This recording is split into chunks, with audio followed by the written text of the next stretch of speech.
ধন্যবাদ সবাইকে। আপনারা জানেন বিগত কয়েকদিন আগের যে ভয়াবহ বন্যার কারণে আমাদের এই যে জোয়ালিয়া তো ছাত্রদের রাস্তাটা দুই ভাগে বিভক্ত হয়ে গেছে। তাৎক্ষণিকভাবে আমাদের নবনির্বাচিত উপজেলা চেয়ারম্যান এবং আমাদের অনুমোদন আমি সহ এলাকা গণ্যমান্য ব্যক্তিবর্গ নিয়ে আমরা এখানে এসেছিলাম। আমি বারবারও এসেছি। আজকে আপনারা দেখতেছেন বা এখানে 3 ঘন্টা ধরে এখানে নিজে থেকে এখানে কাজের সমাধানের জন্য চেষ্টা করা হচ্ছে।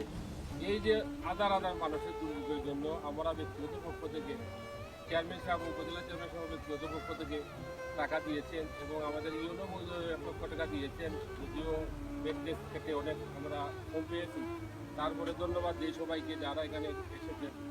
আর আমাদের এই যে কষ্ট যে দুর্ভোগ মানুষ পোয়াচ্ছে, এই যে শত শত মানুষ যেভাবে যাচ্ছে হাঁটুর উপরে কাপড় তুলে সমান পানি, তাই আমি আজকে এখানে জরুরি ভিত্তিতে আমি এখানে সকাল থেকে